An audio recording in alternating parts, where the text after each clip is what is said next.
Seigneur, nous attendons vraiment à toi. Ces versets que nous allons lire, ces passages, n'auront du sens dans notre esprit que si tu les traduis pour nous.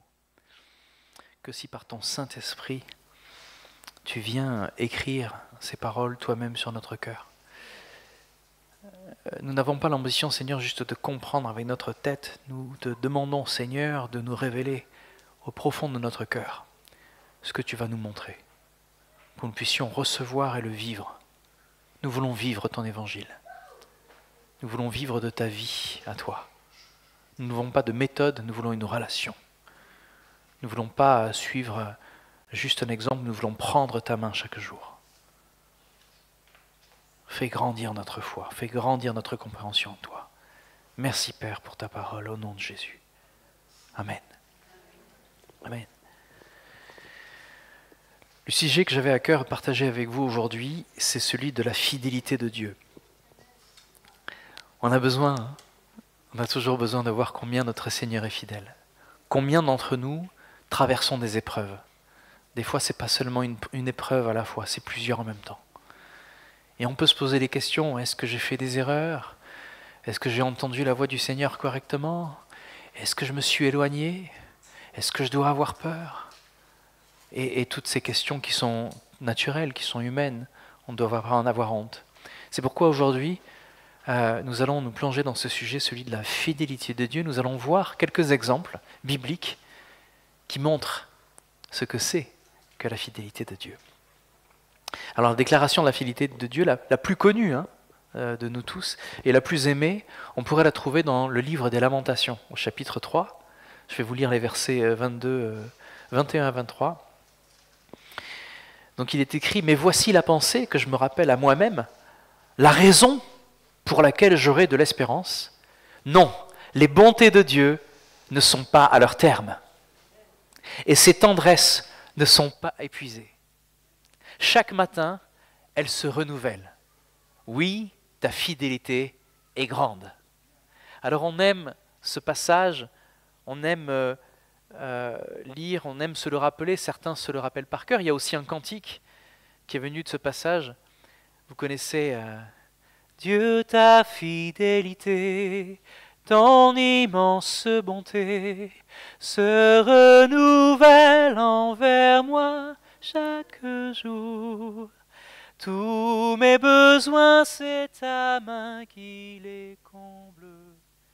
Dieu, ta fidélité durera. Amen. Donc on aime ce texte, on aime ces chants. C'est parce que ça inspire, c'est inspiré. On trouve que le fait que Dieu soit toujours là pour nous, c'est super rassurant. C'est ça qui nous rassure, qu'il soit toujours là. Mais ce qu'on oublie souvent, c'est que cette phrase sur la fidélité de Dieu, ici dans le verset qu'on a lu, elle a été dite dans une période qui était très difficile. Et je vous ramène à nouveau au contexte. Le contexte des versets qu'on a lus tout à l'heure, c'est un contexte où le Seigneur faisait traverser à son peuple des moments très difficiles. Est-ce que c'était une affliction qui était donnée par Dieu lui-même? Le livre des Lamentations, c'est comme une longue chanson très triste sur les moments vraiment durs. À cette époque, le peuple juif avait beaucoup de mal à cause de l'armée de Babylone. Et c'était une armée qui était très puissante. Et celui qui a écrit les Lamentations a compris que ces mauvais moments que le peuple passait, ces mauvais moments venaient de Dieu. Parce qu'il tenait sa promesse. C'était des mauvais moments parce que Dieu tenait sa promesse. Dans Lamentation, au chapitre 2, verset 17, il est écrit « L'Éternel a réalisé tout ce qu'il avait résolu, il a accompli sa parole. Tout ce qu'il avait ordonné depuis les temps anciens, il a tout démoli sans aucune pitié. Il a réjoui tes ennemis à tes dépens, en parlant au peuple juif, et il a accru leur puissance. » Donc la puissance de Babylone, c'était Dieu qui l'avait donnée au peuple babylonien. Et c'était dans le but, justement, de faire subir ces pressions au peuple de Dieu. On a oublié que ce passage-là Voici la pensée que je me rappelle à moi-même, la raison pour laquelle j'aurai de l'espérance. Non, les bontés de l'Éternel ne sont pas à leur terme, et ses tendresses ne sont pas épuisées. Chaque matin, elles se renouvellent. Oui, ta fidélité est grande. Quand il est écrit ceci, c'était au moment où le peuple de Dieu était persécuté parce que Dieu l'avait voulu. Vous vous rendez compte? Aujourd'hui, quand on passe par des moments difficiles, on se dit que Dieu est là et qu'il va nous aider comme il a promis. En 2 Corinthiens 1, au verset 10, je vais commencer même au verset 9, nous avions accepté en nous-mêmes notre condamnation à mort. Cela nous a appris à ne pas mettre notre confiance en nous-mêmes, mais uniquement en Dieu qui ressuscite les morts. C'est lui qui nous a délivrés d'une telle mort et qui nous en délivrera encore. Oui, nous avons cette espérance en lui qu'il nous délivrera encore. C'est ce qu'a fait aussi l'auteur des Lamentations. Il a fait exactement pareil. Lamentation 3, au verset 22. Non, les bontés de l'Éternel ne sont pas à leur terme, et ses tendresses ne sont pas épuisées. Mais est-ce qu'on peut aussi espérer que pendant ces temps durs, ces temps que l'on traverse, ces temps difficiles, Dieu a un plan pour nous? Eh bien, selon la Bible, la réponse est oui. C'est pour nous encourager. Et regardons pourquoi Dieu nous a fait passer par ces moments-là. La première anecdote, c'est le fait qu'il nous ramène sur le bon chemin. Le psaume 119, l'un des psaumes, le psaume le plus long de la Bible, est super connu. Et il est aimé par énormément de chrétiens. Il nous parle de la promesse de Dieu. Et il nous parle aussi de la manière dont Dieu est toujours là pour nous. L'auteur du psaume a écrit ces passages pendant un moment très dur de sa vie. Il était maltraité par des gens qui lui en voulaient beaucoup. Le psaume 119, verset 117 nous dit « Je suis bien affligé, ô Éternel, sauve ma vie, conformément à ta parole. » Conformément à ta parole. Vous remarquerez qu'à chaque fois, celui qui croit va rappeler à Dieu sa parole. Si vous connaissez la parole de Dieu, vous saurez comment prier à Dieu pour lui rappeler ses promesses. Et Dieu aime ça. Il aime le fait qu'on lui rappelle ce qu'il nous a déjà dit. Ça veut dire qu'on l'a écouté et ça veut dire qu'on lui fait confiance. Et si certains d'entre vous connaissent le fait d'être père, personnellement, moi je sais que ce qui me fait le plus plaisir, c'est que mes enfants me fassent confiance et qu'ils m'écoutent. Parce que je cherche leur bien, je veux le meilleur pour eux. Et quand je vois qu'ils me font confiance et qu'ils m'écoutent, je suis rassuré. Alors je suis rassuré, mais en même temps je suis heureux de savoir qu'ils ont choisi la vie et pas la mort et pas leurs propres idées. Donc ces moments sont très difficiles. Celui qui écrit ces passages, il dit « Sans raison, les puissants me persécutent, mais je ne tremble qu'à ta parole. » Ça c'est le psaume 119, verset 161. Mais il croit aussi, le psalmiste, que Dieu contrôle tout. Est-ce que tu crois que Dieu contrôle tout dans ta vie? Est-ce que tu fais confiance à Dieu? Est-ce que tu penses qu'il contrôle tout dans ta vie? Au verset 89, il est écrit « Éternel, ta parole est fondée dans le ciel et pour toujours. Et ta fidélité demeure d'âge en âge. Tu as fondé la terre, elle subsiste. Selon tes ordres, tout subsiste aujourd'hui. Et tout dans l'univers se tient à ton service. » Et ce psalmiste sait aussi que Dieu est toujours bon et juste. Au verset 68, il écrit « Que tu es bon et bienfaisant. Enseigne-moi tes ordonnances. » Le psalmiste comprend même que ces mauvais moments lui viennent de Dieu et que c'est pour une très très bonne raison. Il écrit au verset 75 « Je sais, ô Éternel, que tes décrets sont justes. Si tu m'as affligé, c'est par fidélité. » Vous l'avez lu ce verset? Si tu m'as affligé, c'est par fidélité. Je vais traduire. Je comprends, Dieu, que ce que tu fais est toujours bien et que c'est pour une bonne raison que je vis ces moments difficiles. Le psalmiste est vraiment très triste à cause de ses problèmes. Il dit au verset 28, « Je suis accablé de chagrin. Relève-moi, conformément à ta parole. » Et cette douleur, elle se ressent partout en lui. Au verset 83, il écrit, « Je suis semblable à une outre enfumée, pourtant je ne délaisse pas tes ordonnances. » Je suis semblable à une outre enfumée. Est-ce que ça te parle aujourd'hui? Est-ce que tu te sens semblable à une outre enfumée? Bon, je vais vous traduire. Ça fait du bien de rire un petit peu quand même. Qu'est-ce que c'est qu'une outre enfumée? À l'époque, le peuple juif savait qu'une outre, hein, ça servait en Orient en tout cas, on suspendait les outres de mou. Vous savez ce que c'est le mou? C'est ce qui reste après avoir fait du vin. On suspendait le mou au-dessus des foyers pour faciliter, accélérer la fermentation du mou. Les outres utilisées, en fait, elles devenaient toutes flétries, elles se racornissaient, elles devenaient impropres à n'importe quel autre usage. Ça veut dire qu'on ne pourrait même plus les utiliser. Elles étaient flétries, durcies. Et donc une outre enfumée, c'est un objet, on sait qu'il a atteint la fin de sa vie en fait. Il sert à une seule chose et après on va le jeter.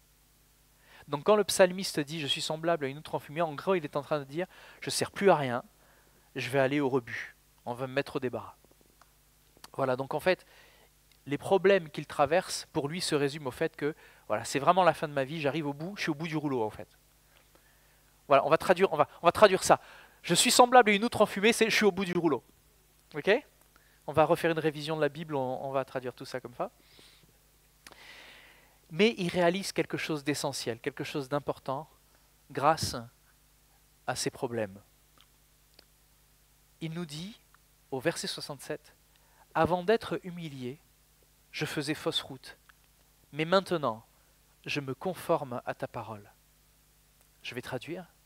« Quand tout allait bien, je faisais des erreurs, mais maintenant, je suis vraiment à l'écoute de ce que tu me dis, Seigneur. Quand tout allait bien, j'allais sur mon propre chemin, mais maintenant je suis vraiment à l'écoute de ce que tu me dis. » Verset 71, il dit « Il m'était bon d'être affligé avant d'apprendre tes préceptes. » Je traduis. « C'était en fait bien pour moi d'avoir tous ces soucis, parce que cela m'a appris à suivre tes conseils. » Excusez-moi, c'est le décalage horaire. Le psalmiste, on vient d'atterrir de Singapour, il y a pire, hein, il y a pire. Le psalmiste veut vraiment faire ce qui est bien ici. Il ne cherche pas à se dérober, il ne cherche pas à se trouver des excuses. Il cherche vraiment la parole et la voix du Seigneur. Et Jésus dit à propos de ces personnes-là que les gens comme lui vont trouver ce qu'ils cherchent. En Matthieu, au chapitre 5, verset 6, il est écrit « Heureux ceux qui ont faim et soif de justice, car ils seront rassasiés. » Si tu as faim et soif de ce qui est juste aux yeux de Dieu, le Seigneur va te le donner. Il va te permettre de le vivre, d'en faire l'expérience. Le psalmiste a réalisé que ses problèmes étaient une manière pour Dieu de l'aider à mieux comprendre ce qui était bon, ce qui était juste, ce que le Seigneur aime. Du coup, il adore vraiment ce que Dieu lui dit. Au verset 167, il écrit « J'obéis à tes ordonnances, car je les aime intensément. » Intensément. Pour lui, c'est la vérité. C'est comme une lumière qui le guide.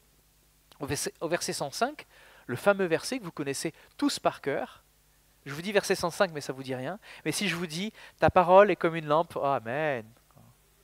Ta parole est comme une lampe qui guide tous mes pas. Elle est une lumière éclairant mon chemin. » Voilà, c'est dans le feu de l'épreuve, en fait, que ce verset a été écrit. C'est dans le feu des tribulations que le psalmiste a écrit ce verset. Et donc il y pense tout le temps. Verset 97, il dit « Oh, que j'aime ta loi, je la médite tout le jour. » Verset 103, il dit « Ta parole est douce à mon palais, elle est meilleure que le miel. » Donc pour lui, c'est encore plus doux que le goût du miel. Et ça a même plus de valeur que l'or et l'argent.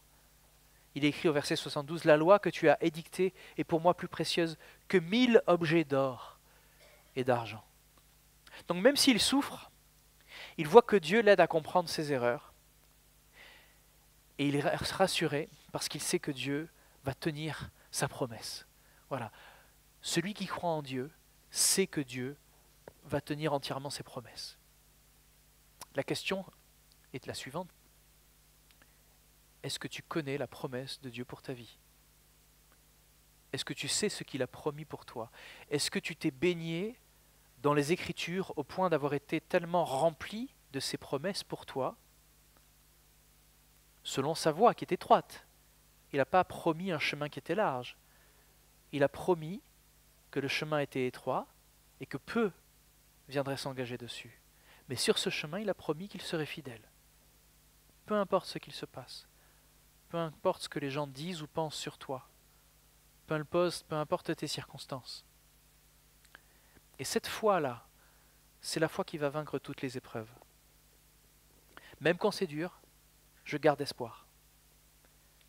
Car ce que tu promets me donne la force de continuer. C'est le psaume 119, verset 50 qui dit « Dans ma misère, mon réconfort, c'est que ta parole me fera vivre. » Ta parole me fera vivre. Alors voilà cette première occurrence du fait de traverser des épreuves, et des épreuves voulues par Dieu, c'est de nous ramener sur le bon chemin. La deuxième chose, c'est aussi une manière de ne plus avoir peur. Qui a été étreint par la peur? Déjà, tout le monde ici a été étreint par la peur. La peur du jugement, la peur des circonstances, la peur des conséquences de nos actions. Donc il y a cette histoire bizarre dans Genèse, où on voit Jacob en Genèse 32, et Jacob se bat vraiment contre Dieu toute une nuit. Ce passage est toujours curieux, on se dit il se bat contre l'ange de l'Éternel, on sait comment ça se termine, il se fait démonter la hanche. Mais c'était déjà bizarre de se battre contre Dieu, mais c'est encore plus bizarre quand à un moment, cette figure mystérieuse de Dieu touche la hanche de Jacob justement, et que cette hanche se déboîte. Pourquoi est-ce que Dieu aurait fait ça? Eh bien, il faut regarder un petit peu la vie de Jacob. Comment Jacob s'est sorti de ses propres bêtises. Vous savez, on dit, toi, tu es un Jacob, ça veut dire, toi, tu es un petit peu un roublard. Hein. Tu essaies d'arrondir les angles, etc. Tu essaies de ramener les choses à toi. Eh bien, Jacob, vous vous rappelez, il avait volé la bénédiction d'Ésaü. Il avait voqué la bénédiction de son frère. Il s'était fait passer pour son frère, et il avait mis la main de son père, il avait reçu la bénédiction du premier-né, alors que ce n'était pas lui le premier-né. Donc quand on regarde son histoire, on comprend un peu mieux. Dieu a dit à Jacob de retourner à Canaan. Après avoir travaillé 20 ans avec son beau-père, son oncle, Laban, Jacob s'était enfui là-bas. Il s'était enfui parce que justement, il fuyait de son frère Ésaü. Ésaü voulait le tuer, clairement. En gros, il avait piqué son droit d'aînesse. Donc Jacob espérait qu'Ésaü avait oublié tout ça avec le temps. Mais quand Jacob a envoyé quelqu'un pour dire à Ésaü que Ésaü revenait, cette personne est revenue en disant qu'Ésaü arrivait avec 400 hommes. Ouais, ton frère est là, mais il arrive avec 400 hommes. Donc, comme tu t'es pas séparé de ton frère en bons termes, tu te dis qu'est-ce qu'il va faire avec 400 hommes? Donc tu as le droit de penser qu'il veut te zigouiller. Donc Genèse 32, verset 6, Jacob a super peur. Et il prie Dieu. Sauve-moi, je te prie, de la main de mon frère, de la main d'Ésaü, car je crains qu'il ne vienne et qu'en me frappant, il ne tue la mère avec les enfants. Et toi, tu as dit, qu'est-ce que fait Jacob? Il rappelle à Dieu sa promesse, quelques versets auparavant. Et toi, tu as dit, je te ferai du bien et je te rendrai ta postérité comme le sable de la mer, si abondant qu'on ne peut le compter. En Genèse 32, versets 12 et 13, délivre-moi, je te prie, de mon frère Ésaü, car j'ai peur qu'il vienne me tuer, sans épargner ni mère ni enfant. Pour toi, tu m'as dit, je te ferai du bien et je te rendrai tes descendants aussi nombreux que le sable de la mer, que nul ne peut compter. Jacob demande vraiment à Dieu de tenir sa promesse. Dieu lui répond en venant le voir cette nuit-là. C'est cette nuit-là que Dieu vient se battre avec Jacob. Au milieu de la bagarre, Jacob comprend avec qui il se bat en fait. Il a compris que c'était Dieu. Et au matin, c'est à ce moment-là que Dieu blesse sa hanche. Mais Jacob ne veut pas partir. Une fois de plus, il ne veut pas partir sans la bénédiction. Alors cette fois, il ne veut pas la voler, il veut qu'elle soit donnée parce qu'il y croit vraiment. Mais pourquoi est-ce que Dieu a blessé la hanche de Jacob? Je pense qu'en partie, après c'est mon opinion, chacun peut avoir la sienne, hein, pour montrer à Jacob qu'il devait plus avoir peur de Dieu que de son propre frère. Un frère en colère. Qui est-ce que tu dois craindre le plus? Est-ce que c'est Dieu ou est-ce que c'est l'homme? Donc juste avant de revoir Ésaü, Dieu a fait en sorte que Jacob ne puisse plus s'enfuir à cause de la peur. Comment tu veux t'enfuir quand tu boites? Comment est-ce que tu peux fuir si tu ne peux plus marcher correctement? Il veut simplement que Jacob lui fasse confiance. Le Seigneur veut que Jacob lui donne toute sa confiance. Rien ne fait plus plaisir au Père que d'avoir ta confiance en lui, peu importe l'épreuve. Alors c'est la deuxième grosse raison qu'on peut voir ici. Il veut faire en sorte que vous n'ayez plus peur. Le Seigneur vous fait traverser des moments difficiles, mais parce qu'il va écraser la peur, il va engloutir la peur dans la confiance que vous lui faites. Donc la première chose, il vient nous ramener sur le bon chemin. La deuxième chose, il vient nous délivrer de la peur. Et la troisième et la dernière que j'aborderai aujourd'hui, c'est qu'il vient nous délivrer de quelque chose de très dangereux. Très dangereux. Dans l'une de ses lettres, Paul raconte que Dieu lui avait montré des choses si incroyables, si extraordinaires, que Paul commençait à être très très fier. Peut-être même trop fier. En 2 Corinthiens, au chapitre 12, il écrit « Faut-il se vanter ? Car cela n'est pas convenable. J'en viendrai cependant à des visions et à des révélations du Seigneur. Je connais un homme qui appartient à Christ et qui, il y a 14 ans, a été enlevé jusqu'au 3e ciel. Était-ce dans ce corps? Je ne sais. Ou dans son corps? Je ne sais. Seul Dieu le sait. Je sais seulement que cet homme, dans son corps ou hors de son corps, je ne sais, et Dieu le sait, a été enlevé au paradis et qu'il a entendu des paroles qu'on ne peut pas répéter, parce qu'il n'est pas permis à un homme de les dire. Autrement dit, ça pèse. Et Paul le savait. Paul savait qu'il détenait quelque chose qui n'avait pas été révélé à d'autres personnes. Au sujet d'un tel homme, dit Paul, je me vanterai. Mais au sujet de moi-même, je ne me vanterai que de mes faiblesses. Et pourtant, si je voulais me vanter, je ne serais pas un insensé, car je ne dirais que la vérité. Mais je m'en abstiens, car je désire éviter que l'on se fasse sur moi une idée supérieure à ce qu'on peut déduire de mes actes et de mes paroles. En gros, jugez-moi sur ce que vous voyez vraiment, sur l'expérience que vous avez eue de moi, plutôt que ce que je vais vous dire. D'ailleurs, parce que ces révélations étaient extraordinaires pour me garder de l'orgueil, Dieu m'a imposé une épreuve qui, telle une écharde, tourmente mon corps. Elle me vient de Satan qui a été chargé de me frapper pour que je ne sois pas rempli d'orgueil. C'est la compréhension que Paul a de cette épreuve. Donc pour le remettre à sa place, Dieu a permis qu'il ait comme une grosse douleur, on ne sait pas exactement ce que c'est, certains disent il a perdu la vue, il avait un problème au niveau des yeux, il en parle souvent dans la parole, d'autres disent que c'est autre chose, comme si un démon le frappait pour l'empêcher de devenir trop arrogant. Paul a demandé à Dieu de le débarrasser de cette douleur, mais Dieu lui a répondu « Ma grâce te suffit. C'est dans la faiblesse que ma puissance se manifeste pleinement. » En 2 Corinthiens au chapitre 12, verset 9, ça a fait réaliser à Paul qu'il devait être reconnaissant même pour ses faiblesses, car elles lui permettent de montrer la force de Dieu. Il dit « Je trouve ainsi ma joie dans mes faiblesses, dans les insultes, dans la détresse, les persécutions et les angoisses que j'endure pour Christ. Car c'est lorsque je suis faible que je suis réellement fort. »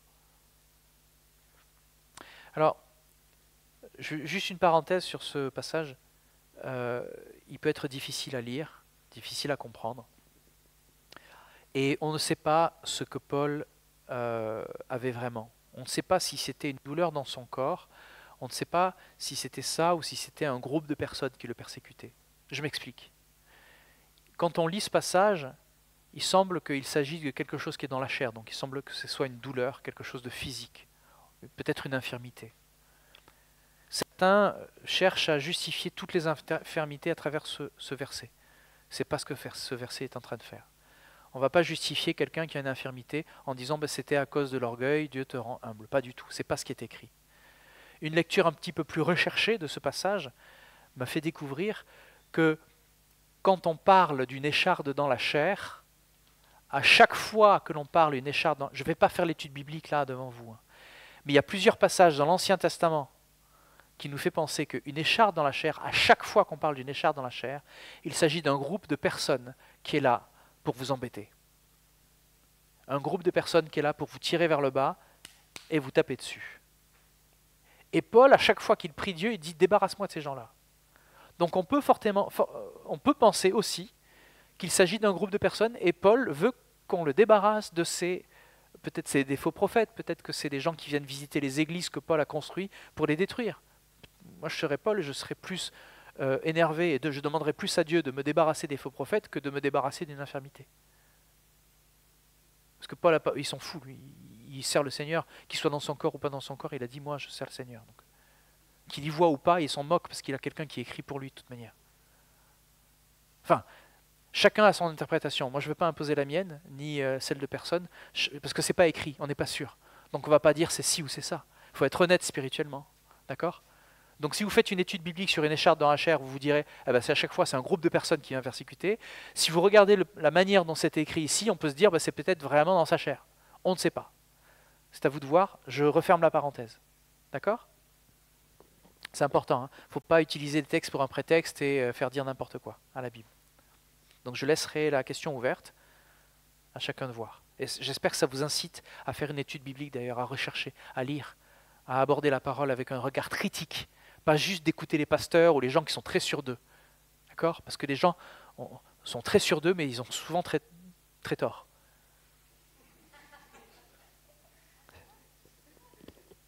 Je sais, j'en fais partie. Enfin, j'en ai eu fait partie grandement. Donc à travers cette affliction, Paul est délivré. Dieu délivre Paul dans quelque chose qui est bien pire qu'un tourment. Il le délivre de son orgueil. Il le délivre de sa fierté. Parce que l'orgueil et la fierté, c'est ça qui fait la chute des hommes. Et la dernière chose, c'est la conclusion, c'est que vraiment notre Dieu est un Dieu de toute consolation. Ces histoires, ces trois histoires, nous ont montré trois façons dont Dieu, par amour, a utilisé des moments difficiles pour aider ses enfants, pour aider son peuple, ses bien-aimés. Il les a aidés à ne pas s'éloigner de lui, à ne pas avoir peur sans raison et à ne pas être trop fiers. Il y a d'autres raisons pour lesquelles Dieu permet la souffrance, mais ces exemples nous montrent que Dieu a toujours un bon plan pour nous, même si c'est parfois difficile à comprendre. Et comme le dit la Bible dans Jérémie, au chapitre 32, versets 40 et 41, Dieu promet de toujours être avec nous et de nous aider. Il est écrit « Je conclurai avec eux une alliance éternelle, telle que je ne les délaisserai pas, mais je leur ferai du bien. Je les amènerai à me craindre de tout leur cœur, pour qu'ils ne se détournent plus de moi. Je trouverai ma joie à leur faire du bien. Je les implanterai durablement ici, dans ce pays. Oui, je le ferai de tout mon cœur et de toute mon âme, dit le Seigneur. » La vraie question, est-ce qu'on peut espérer que non seulement Dieu nous aidera dans nos moments difficiles, mais qu'il fera aussi quelque chose de bien pour nous grâce à ces moments? Est-ce que ces moments-là vont nous permettre de réellement grandir, réellement nous affermir, réellement avoir une vie transformée? La Bible dit clairement oui, car même dans la douleur, Dieu veut le meilleur pour nous. Comme le dit Romains 8, verset 28, nous savons en outre que toute chose concourt au bien de ceux qui l'aiment, de ceux qui ont été appelés conformément à son plan divin. Le plus on comprend comment Dieu est là pour nous, même dans les moments durs, le plus on peut dire avec Paul que Dieu, c'est un Dieu de réconfort, c'est un Dieu d'amour. En 2 Corinthiens, au chapitre 1, versets 3 et 4, il est écrit « Béni soit Dieu le Père de notre Seigneur Jésus-Christ, le Père qui est plein de bonté, le Dieu qui réconforte dans toutes les situations. Il nous réconforte dans toutes nos détresses, afin qu'à notre tour, nous soyons capables de réconforter ceux qui passent par toutes sortes de détresses, en leur apportant le réconfort que Dieu nous a apporté. » Et ça ça nous rappelle que quand Dieu permet la souffrance, c'est par amour et c'est par fidélité. Je vous invite à prier.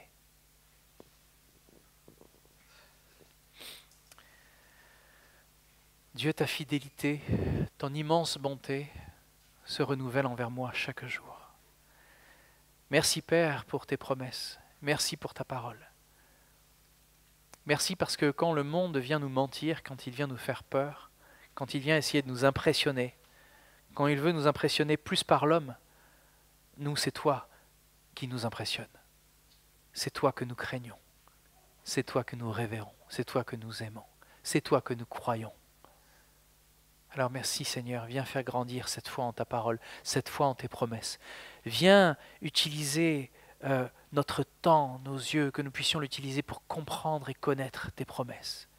Puissions nous en abreuver, nous baigner dedans chaque jour, les méditer jour et nuit, comme le psalmiste qui a tout compris. Merci Seigneur pour ce que tu es en train de faire. Merci pour les épreuves, parce que quand nous sommes faibles, tu es fort. Glorifie-toi à travers tous ces moments-là. Que toute gloire te revienne. Au nom de Jésus, nous avons prié. Amen.